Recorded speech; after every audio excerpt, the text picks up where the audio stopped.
and literally my rent price has like doubled from living on my own.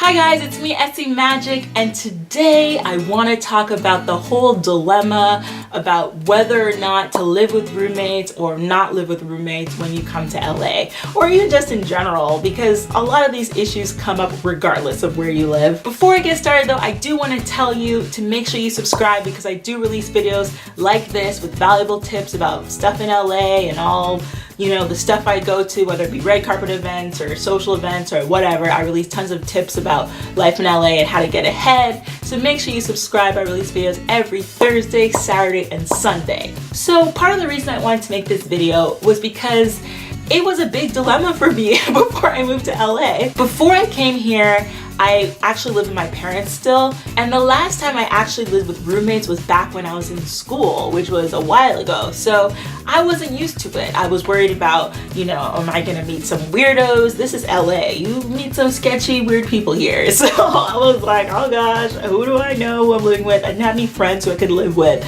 So it wasn't like I was gonna know the people I was living with. So it was a big dilemma. So I had to weigh options of, you know, positives and negatives. And then also too, as time has gone on and I have experienced it, I do have a lot of valuable information to share with you. So let's talk about the two scenarios. Okay, living with roommates versus not living with roommates.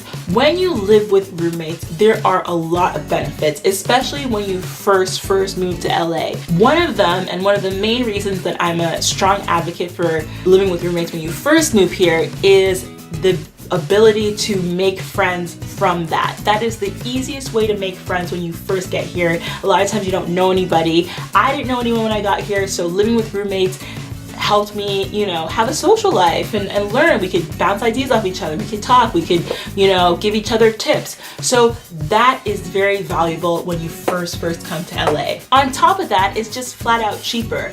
I could not afford to live in a single person apartment when I first came here. It was just not in my budget. It was not in my savings, and it would have been a disaster if I tried to do that. Plus, it's also harder to get your own place when you don't have a job yet when you first get here. By the way, I did make a guide on how to get an apartment without a job or proof of income. So if you want to see that guide, go to lagoals.com.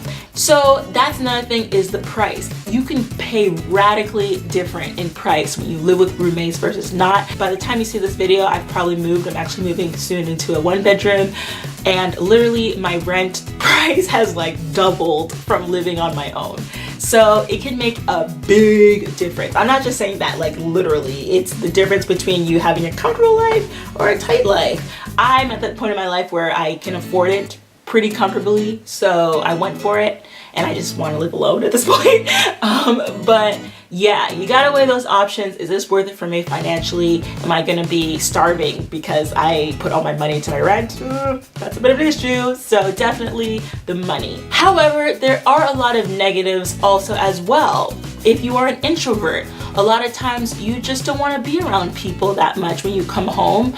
I struggled with this a lot, especially in my last job, where I was so stressed all the time. It was a very stressful job, and it was a lot of work, lots of hours. And by the time I came home, to be quite frank and honest, I didn't want to talk to anybody. I just wanted to be alone, unwind. I already gave so much energy, so much extrovertness, if that's a word, of myself at work. And so when I came home, I just wanted to be alone so I can unwind, relax, and just, you know, decompress from all the craziness at my job. I mean, my new job isn't as much like that, but the old job was definitely very hectic. So I just didn't want to talk to people. So that is one of the negatives, is that when you come home at night, it's like you're kind of otherwise it's rude. Let's face it, it's rude if you don't talk to people when you walk by them or whichever, your roommate.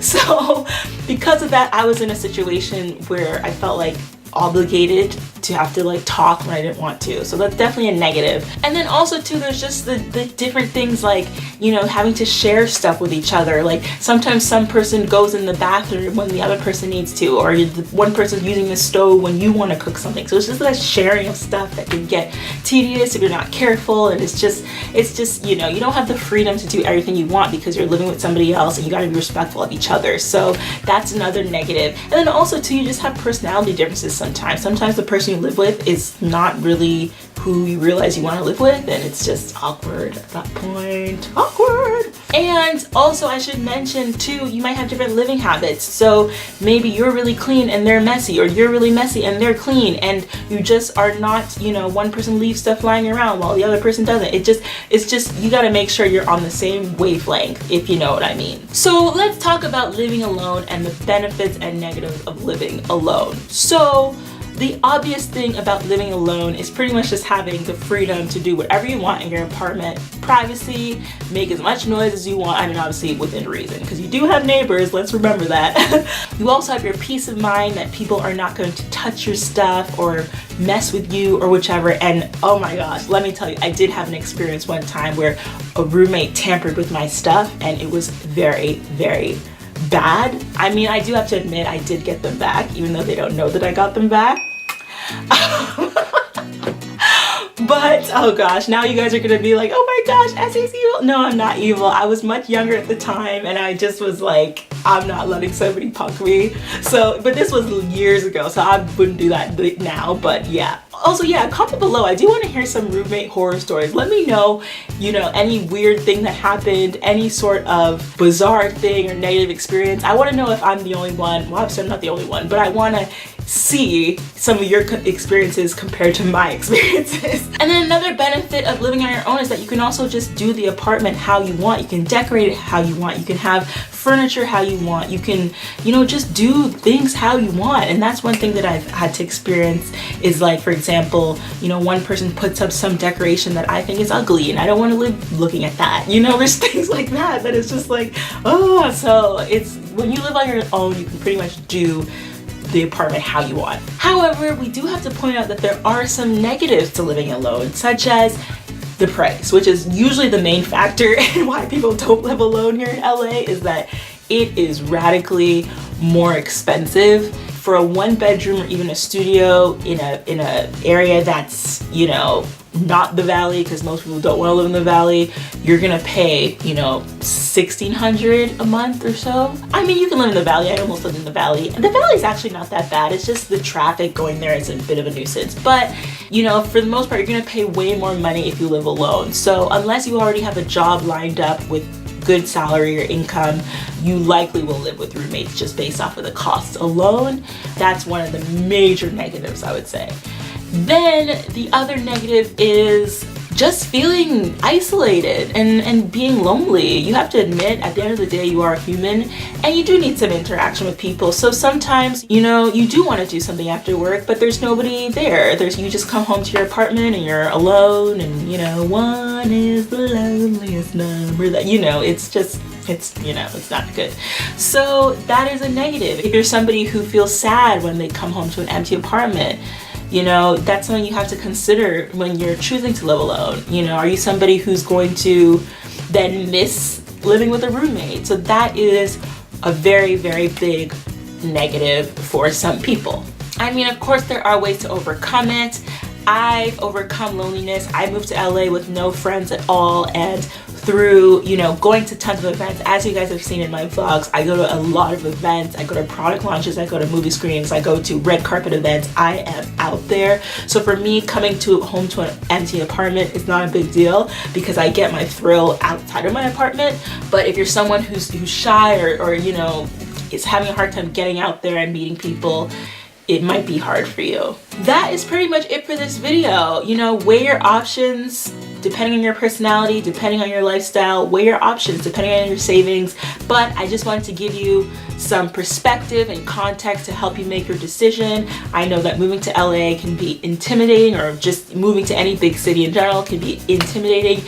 And so I wanted to help you, you know, make that decision a little bit easier. Hopefully I did. And of course, I do have that guide I should remind you on lagoals.com, which gives you tips on how to find an apartment or a place to live with no job, no proof of income, pretty much how a lot of people move to LA. So make sure you go to lagoals.com to check that out. I also release videos every Thursday, Saturday, and Sunday, as I mentioned before, with tips like these. I show my life in LA, I show, different events and what it's like to live here, and I also give motivational tips on how to chase your dreams and stay focused. So yeah, join me on my channel and hopefully we have a good time together. You and me and you, yeah. Other than that, keep being magic. Bye.